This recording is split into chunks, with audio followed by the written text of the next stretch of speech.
17 décembre 1916, Saint-Pétersbourg, Russie. Grigori Raspoutine, un illuminé et confident du tsar Nicolas II, est tué par balle.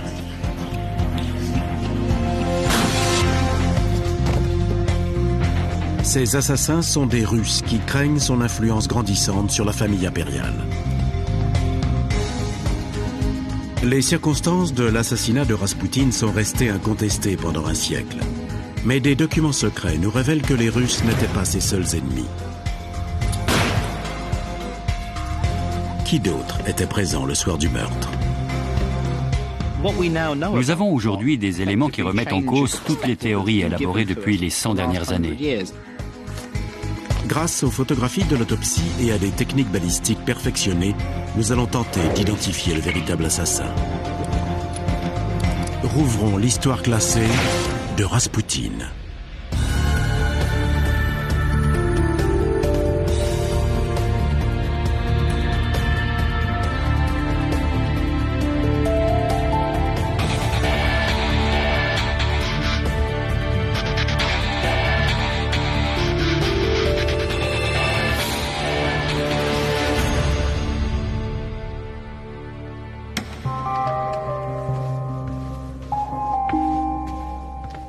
« 1905. Le tsar Nicolas II gouverne la Russie impériale.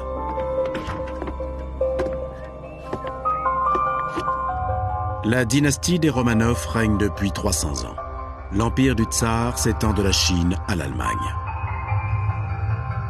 À Saint-Pétersbourg, la capitale, le palais d'hiver est le siège de leur pouvoir. La tsarine Alexandra est allemande. Elle a eu 5 enfants du tsar. 4 filles et un garçon, Alexeï, le plus jeune et l'héritier du trône. Mais derrière le faste, le couple impérial cache un secret qui le ronge. Alexeï est né avec une maladie qui menace leur dynastie. L'hémophilie est une maladie héréditaire qui empêche le sang de coaguler. À l'époque, il n'existe aucun remède. Une mauvaise chute peut être fatale. L'historienne Hélène Rapaport évoque la détresse des parents. Ce n'était qu'un enfant. Il voulait être un petit garçon comme les autres, courir et s'amuser. On le surveillait à longueur de temps, mais il arrivait qu'on relâche la tension et il suffisait d'1 seconde pour qu'il se cogne quelque part. Le pauvre petit souffrait le martyre. Pour conserver la confiance du peuple, les Romanov font tout pour cacher la maladie du petit Alexeï.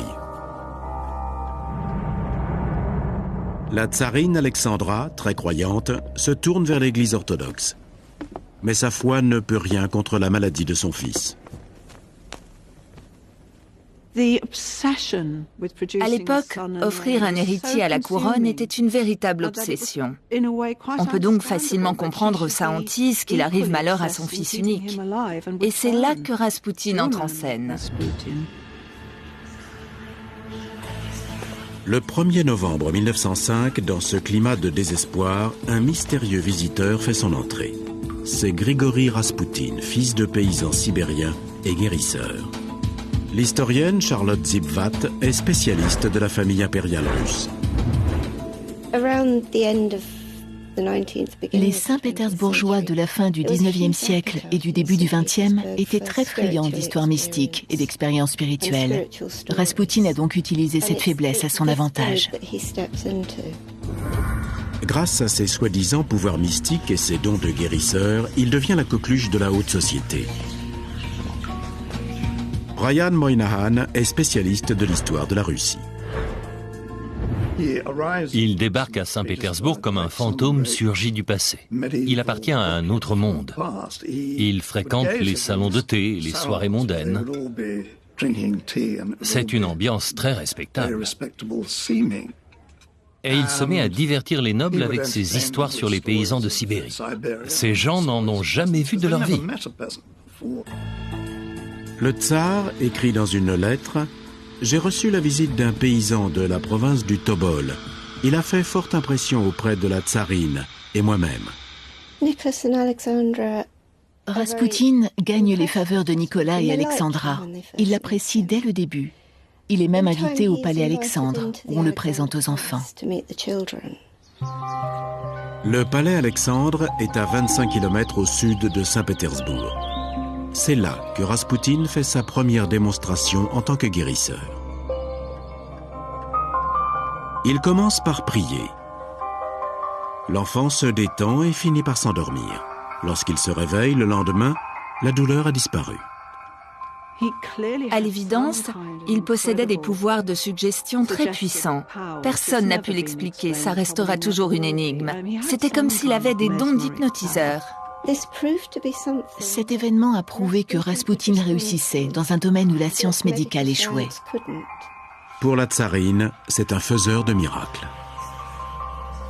On l'appelle le moine fou, mais ce n'est pas un moine, et il était loin d'être fou. Raspoutine vit dans un modeste appartement du centre de Saint-Pétersbourg, non loin du palais d'hiver.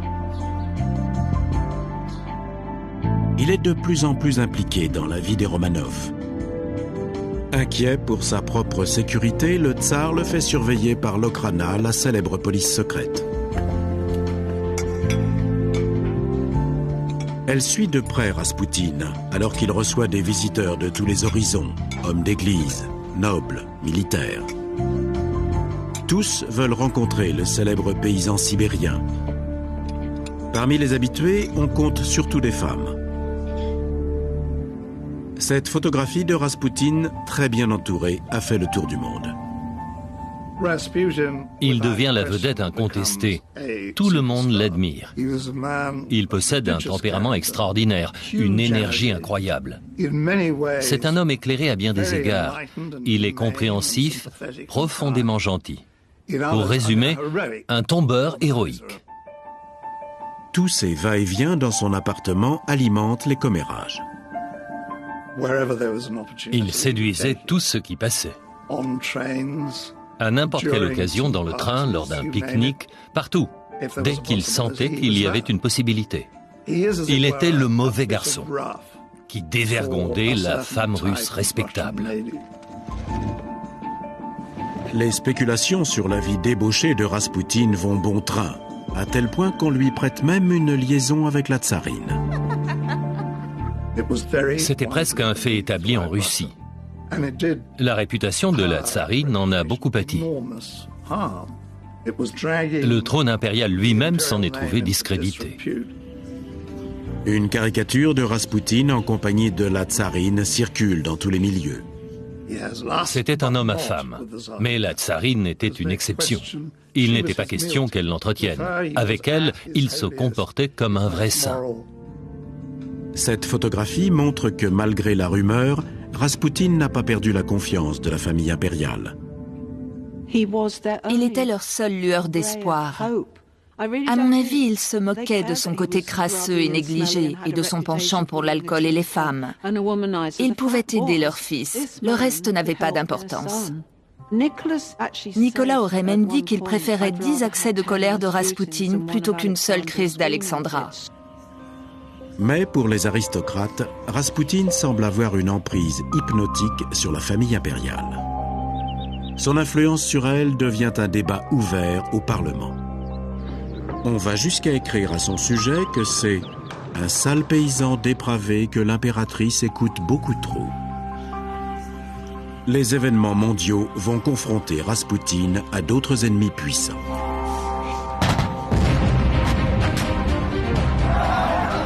En 1914, l'Europe est en pleine guerre mondiale. La Russie s'allie avec la France et l'Angleterre dans un combat sans merci contre l'Allemagne. Les succès militaires ont été suivis de défaites sans précédent et le moral des Russes était très ébranlé. À la fin du mois d'octobre 1915, la Russie subit les conséquences de la guerre. Environ 1,5 million de soldats sont blessés ou tués. Raspoutine est un pacifiste. On dit qu'il aurait suggéré au tsar de retirer ses troupes et de faire la paix avec l'Allemagne. Le poids que représente Raspoutine attire l'attention des services secrets britanniques. Dans leur quartier général de l'hôtel Astoria à Saint-Pétersbourg, leurs agents craignent pour la stabilité des forces alliées.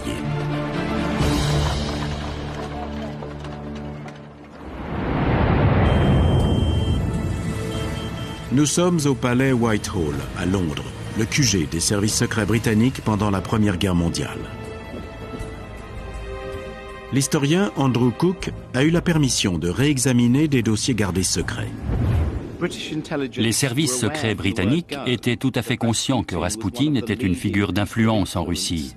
Ils étaient au courant qu'il organisait en secret un traité de paix indépendant avec les Allemands. Durant l'hiver 1916, l'Allemagne est sur deux fronts. À l'ouest, contre les Français et les Britanniques, et à l'est, où le combat contre la Russie est d'une violence sans pareille. Si les Russes se retiraient du combat, l'issue allait être fatale pour les Anglais et les Français. Les Anglais ont calculé qu'en 2 ou 3 semaines, 4 au maximum, l'armée allemande pourrait faire une percée dans les défenses françaises et britanniques et envahir le front ouest. Avec la sécurité interne russe et les services secrets britanniques contre lui, Raspoutine devient l'ennemi à abattre. D'après les archives de l'époque, un membre du cercle privé des Romanov aurait décidé que Raspoutine devait cesser de se mêler de la politique interne. Le prince Yusupov est l'héritier d'une des plus riches dynasties de Russie. Il a tout du dandy oxfordien. Il appartient à la fine fleur de l'aristocratie conservatrice. Et pour lui, la situation est inacceptable. Félix Yusupov considère Raspoutine comme un obstacle majeur dans cette guerre. En d'autres termes, cet homme est devenu un élément perturbateur qu'il faut éliminer à tout prix. Le 16 décembre 1916, Yusupov invite Raspoutine à une réception qu'il donne dans son château sur les bords du canal Moïka. Connaissant la faiblesse du prétendu homme d'église pour le beau sexe, Yusupov lui promet un rendez-vous avec sa femme, la belle princesse Irina, qui est aussi la nièce du tsar. En réalité, la princesse n'est pas présente. Le piège est tendu. D'après le témoignage de Yusupov, Raspoutine apprécie son hospitalité. Mais au lieu de sa femme, c'est un groupe d'hommes qui l'attend, caché à l'étage. Parmi eux, Vladimir Pourishkevitch, politicien de renom, et Dimitri Pavlovitch, membre de la famille impériale. Deux mystérieux invités, dont l'identité demeure secrète, sont aussi dans la pièce. Raspoutine est loin de se douter que ces inconnus ont juré sa mort.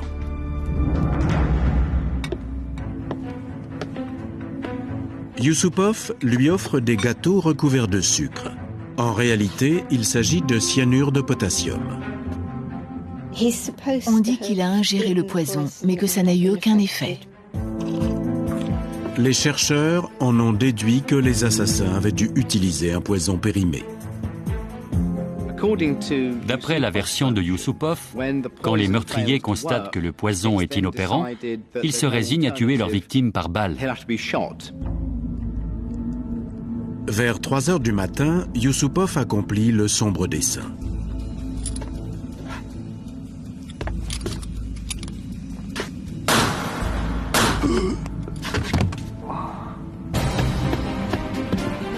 Il retourne voir ses complices pour annoncer que Raspoutine est mort. Lorsque le prince retourne auprès du corps, Raspoutine, dans un ultime effort, le saisit par le cou. Yusupov appelle à l'aide et se libère. Avec une force quasi surhumaine, le guérisseur tente de s'échapper par la cour. C'est alors qu'un autre conspirateur, Pourishkevitch, pointe son arme sur lui. Selon le témoignage de Pourishkevitch, Raspoutine reçoit d'abord une balle dans le dos, puis une deuxième derrière la tête.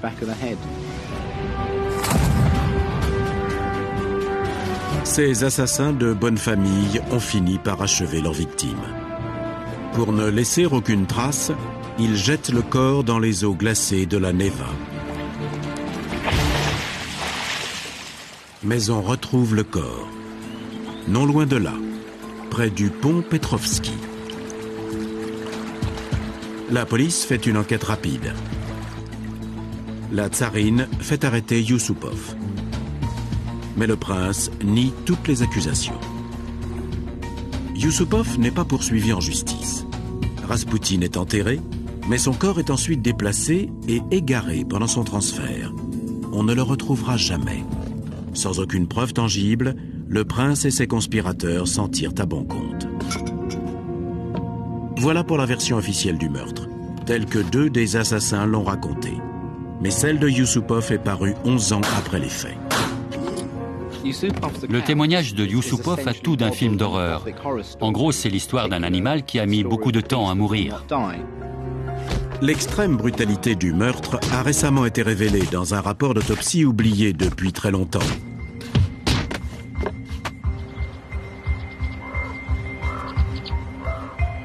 Enfouie parmi les archives russes, voici une série de photographies uniques, prises juste après le meurtre. Elles n'ont pas été publiées à l'époque et ont été conservées pendant plus de 80 ans. Le lieu du crime, la cour enneigée et les gouttes de sang. Le corps gelé de Raspoutine juste après avoir été sorti de l'eau. Les étapes détaillées de l'autopsie qui a été pratiquée. Son corps est recouvert de bleu. Des impacts de balles, dont l'une semble avoir été tirée tout près de la tête. Et non pas par derrière, comme le racontent les assassins. Purishkevich et Yusupov ont affirmé que la blessure à la tête avait été faite en tirant à distance. Derek Pounder est un éminent pathologiste judiciaire et il se replonge dans le passé pour étudier l'autopsie pratiquée en 1917. J'ai été très surpris en découvrant ces photos. Je ne savais pas qu'elles existaient. On voit un impact au milieu du front et c'est le coup de grâce typique, celui qu'on tire pour achever sa victime.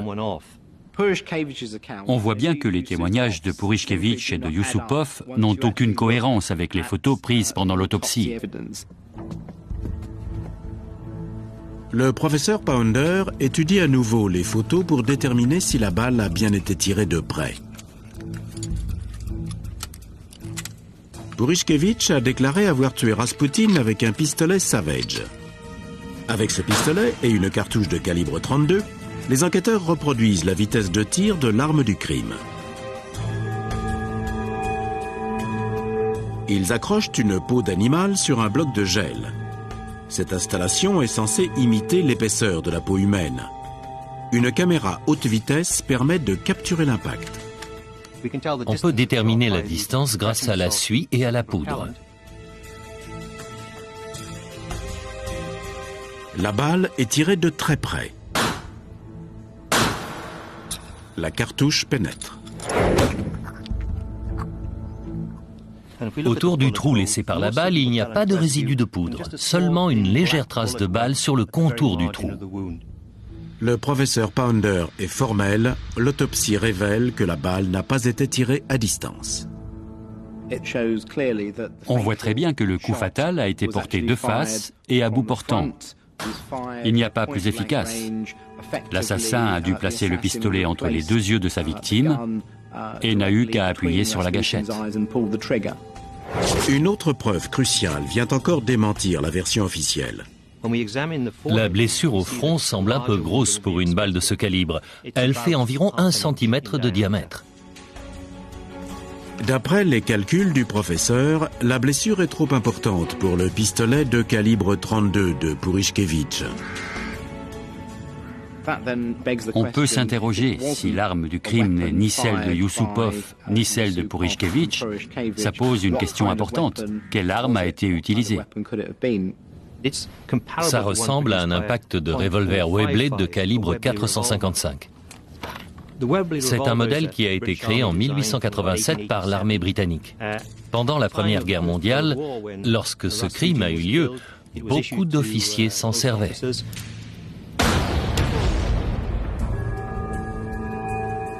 Ce Webley tire des balles non chemisées en plomb et de gros calibre. Le pistolet Savage tire des cartouches chemisées plus petites et la balle est recouverte de cuivre. Les balles non chemisées ont été interdites en 1907 car elles n'opéraient pas d'entrée nette sur la cible. En se désintégrant, le plomb éparpille des particules et crée des dommages collatéraux sur la peau et les os. Les scientifiques font un essai en plaçant une balle de plomb dans un Webley. Ils gardent la distance qui semble avoir été celle de l'impact. En comparant ces essais avec la blessure sur le front de Rasputin, on constate que l'impact ressemble beaucoup à celui d'un Webley. Les tests révèlent que le coup de feu a été tiré de près et que la blessure n'a pas été causée par les pistolets de petit calibre des assassins. Cette autopsie et les preuves balistiques ne correspondent pas aux témoignages de Yusupov et de Puriškevich. Dans ce cas, si ce n'est pas eux, qui aurait donné le coup de grâce? Dimitri Pavlovitch, l'un des conspirateurs, aurait pu avoir un pistolet de gros calibre et achever la victime. Mais Yusupov et Puriškevich ont attesté que Pavlovitch était parti avant le meurtre. Tout porte à croire qu'il reste des zones d'ombre. Notre attention se porte alors sur les deux autres invités présents cette nuit-là. Leur identité demeure toujours un mystère. Les preuves semblent désigner l'un de ces deux hommes comme étant Oswald Reiner.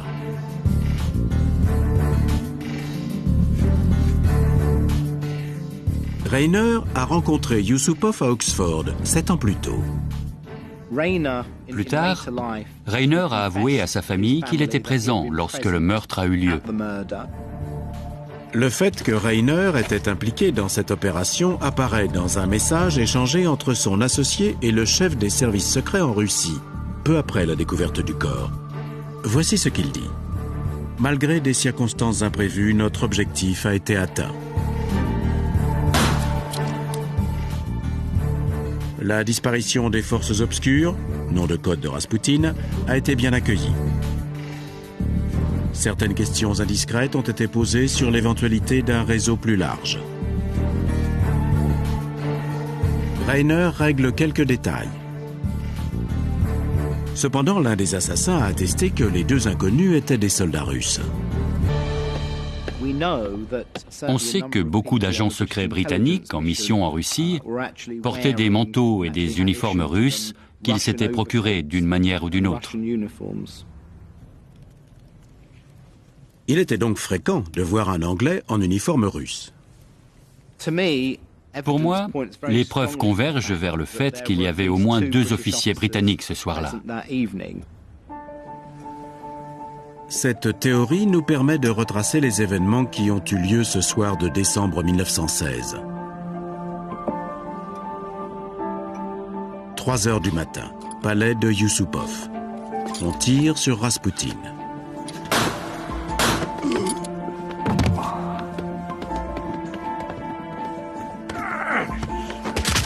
Les conspirateurs le frappent.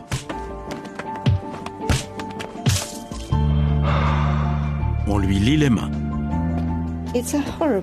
C'est un travail de sauvage. Ils veulent le tuer, mais ils ne savent pas comment s'y prendre. Ils l'allongent sur le sol. Selon la version d'Andrew Cook, Oswald Reiner, l'agent britannique, est debout au-dessus de la victime. C'est à ce moment précis que l'officier britannique prend la décision de dégainer son revolver. Et il tire à bout portant pour ne laisser aucune chance de survie à sa victime.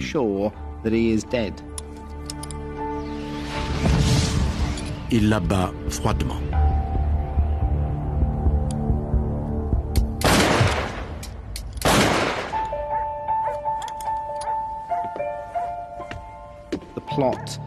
Pour moi, le mobile se résume en ces termes. Rasputin était partisan du retrait de la Russie et les services secrets britanniques voulaient l'éliminer. La meilleure solution pour eux était de mettre en scène cet assassinat par les Russes pour que des témoins les voient. Il fallait faire croire que les Russes avaient commandité le meurtre. Les meurtriers n'avaient pas prévu que le corps serait découvert. Un siècle plus tard, de nouvelles autopsies laissent planer le doute sur l'identité de l'assassin. Si les Britanniques ont éliminé Raspoutine pour garder la Russie comme allié, ils ont réussi leur mission. 2 mois après la mort de Raspoutine, la révolution russe éclate. Ses anciens mécènes, le tsar Nicolas et toute sa famille, sont sauvagement exécutés par les bolcheviks qui ont pris le pouvoir. Cela marquera le début de l'Union soviétique et la fin d'une dynastie impériale affaiblie à jamais par ce mystificateur sibérien resté tristement célèbre.